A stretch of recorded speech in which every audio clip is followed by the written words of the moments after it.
Assalamualaikum warahmatullahi wabarakatuh. Salam sejahtera untuk kita semua. Saya Dr. Meiti Ardiana, spesialis jantung dan pembuluh darah, subspesialis preventif dan rehabilitasi kardiovaskular, konsultan Magister Hukum. Saya dari Divisi Prevensi dan Rehabilitasi Kardiovaskular RSUD Dr. Sutomo Surabaya. Saat ini saya akan membahas topik mengenai kembali bekerja pada pasien sindrom koroner akut atau SKA. Sindrom koroner akut atau SKA saat ini masih menjadi penyebab utama morbiditas dan mortalitas secara global. Dari data menunjukkan bahwa rata-rata pada pasien pria yang mengalami sindrom koroner akut berusia 60-65 tahun, sedangkan pada wanita berusia 70-74 tahun. Hal ini mengindikasikan bahwa sindrom koroner akut ini sering menyerang pasien usia menengah hingga lanjut, dan bahkan banyak di antaranya masih dalam usia produktif. Meskipun demikian, tingkat kembali bekerja pada pasien pasca SKA tercatat cukup tinggi, berkisar antara 67 hingga 93% dalam waktu 12 bulan, dengan rata-rata pasien kembali bekerja dalam 2-3 bulan. Akan tetapi, masih ada catatan bahwa sekitar 30-40% pasien tidak dapat kembali bekerja penuh waktu akibat adanya keterbatasan fungsional maupun kendala psikososial. Terdapat beberapa indikator utama yang menentukan kesiapan pasien untuk kembali bekerja. Pertama, stabilitas klinis, di mana pasien harus bebas gejala angina atau yang biasanya ditunjukkan dengan adanya nyeri dada dan memiliki tanda vital stabil meliputi tekanan darah dan denyut jantung yang stabil. Kedua, evaluasi kardiovaskuler melalui rekam jantung atau EKG, uji latih jantung, dan fraksi ejeksi ventrikel kiri. Ketiga, partisipasi rehabilitasi, di mana penyelesaian program rehabilitasi ini terbukti dapat meningkatkan kapasitas fisik dan psikologis pasien. Keempat, evaluasi psikososial, di mana dilakukan penilaian terhadap kesehatan mental seperti depresi, kecemasan, serta dukungan sosial baik dari keluarga maupun dari lingkungan kerja. Kelima, kapasitas fungsional. Kapasitas fungsional ini diukur berdasarkan kebutuhan energi pekerjaan dalam satuan meds. Terakhir, kendali faktor resiko seperti tekanan darah, kolesterol, diabetes, serta kepatuhan terhadap obat dan gaya hidup sehat dengan berhenti merokok, diet, dan aktivitas fisik yang cukup. Untuk penilaiannya lebih objektif, kita dapat melihat fungsi pompa jantung melalui fraksi ejeksi ventrikel kiri, serta keparahan kerusakan otot jantung yang dipengaruhi oleh lokasi dan luas area yang terdampak. Pemeriksaan cardiopulmonary exercise testing atau CPET juga sangat penting. Kita dapat menilai ambang anaerobik dan efisiensi pernapasan. Sebagai catatan, apabila nilai VE atau VCO2 slope di atas 35 berkaitan erat dengan penurunan peluang untuk kembali bekerja.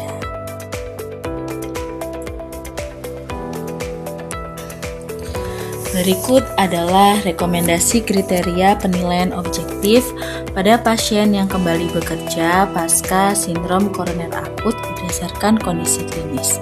Antara lain, pasien yang telah direvaskularisasi dengan fungsi jantung baik di mana ejection fraction-nya lebih dari 50% dengan uji latih jantungnya negatif layak kembali ke semua tipe pekerjaan. Namun, jika uji latih jantungnya positif, mereka hanya disarankan untuk pekerjaan sedentary di bawah 3 meds. Bagi pasien dengan fungsi jantung menurun atau ejection fraction-nya kurang dari 50%, namun uji latihnya negatif, disarankan mengambil pekerjaan dengan beban ringan di bawah 5 meds. Perlu diingat, untuk pasien dengan fungsi jantung rendah dengan ejection fraction kurang dari 50% yang disertai uji latih jantungnya positif, tidak direkomendasikan untuk kembali bekerja.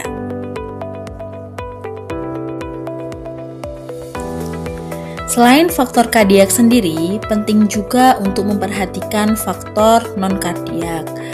Hambatan utamanya seringkali berupa ketakutan terhadap stres kerja, depresi, usia lanjut, atau tingkat pendidikan yang rendah. Sebaliknya, faktor pendukung meliputi kontrol terhadap pekerjaan, keyakinan diri, atau self-efficacy, serta dukungan sosial ekonomi yang memadai.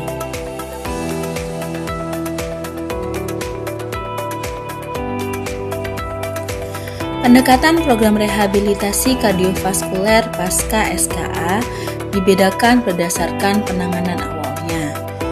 Untuk pasien dengan reperfusi seperti PCI, stent, atau trombolisis, rehabilitasi bisa dimulai lebih cepat karena kerusakan jantung yang relatif kecil. Sementara pada pasien tanpa reperfusi, mobilisasi awal harus sangat hati-hati karena kerusakan mungkin lebih luas, sehingga peningkatan latihan dilakukan secara bertahap dengan pemantauan ketat.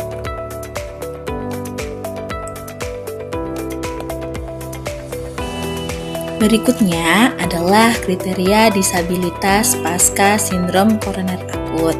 Antara lain, yang pertama, berdasarkan kemampuan menghasilkan pendapatan atau substantial gainful activity, di mana pasien yang masih mampu melakukan aktivitas kerja dan berpenghasilan dianggap tidak mengalami disabilitas. Kedua, tingkat keparahan gangguan.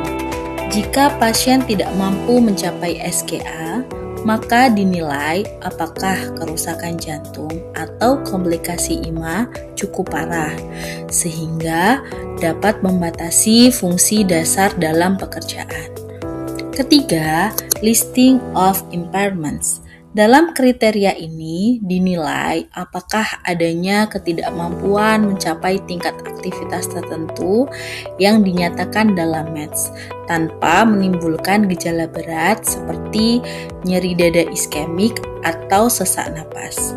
Kemudian, adakah episode iskemik yang berulang atau memerlukan rawat inap atau intervensi berulang meskipun telah mendapatkan pengobatan, serta bukti medis objektif, misalnya ada kerusakan jantung atau penyempitan signifikan arteri koroner. Keempat, berdasarkan residual functional capacity atau RFC. Kriteria ini digunakan apabila kriteria listing tidak terpenuhi. Pada penilaian RPC dilakukan dengan mempertimbangkan sisa kapasitas fisik, usia, pendidikan, dan riwayat pekerjaan untuk menentukan kemungkinan pasien bekerja pada bidang lain. Kelima, acuan cut-off METS menurut IOM 2010 meliputi jika kapasitasnya lebih dari 5 METS dan tanpa gejala, maka dikategorikan tidak disabilitas dan boleh bekerja sedang berat. Bila kapasitasnya antara 3-5 METS, maka pasien hanya layak bekerja dengan pekerjaan intensitas ringan saja.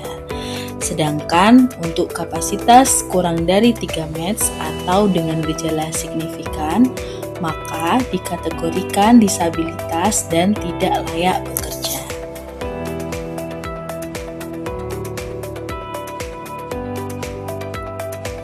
Sebagai rangkuman, keputusan kembali bekerja pada pasien pasca sindrom koroner akut memerlukan penilaian komprehensif medis ataupun non-medis. Indikator penilaian utamanya mulai dari penilaian fraksi ejeksi ventrikel kiri, hasil uji latih jantung, partisipasi dalam rehabilitasi, dan kontrol faktor resiko. Jadi, Apabila terdapat pasien dengan kapasitas di atas 5 match tanpa gejala, maka pasien dapat untuk kembali bekerja penuh. Sedangkan pasien dengan kriteria kurang dari 3 match dengan gejala dianggap disabilitas dan tidak layak bekerja. Terima kasih atas perhatian Anda, semoga bermanfaat.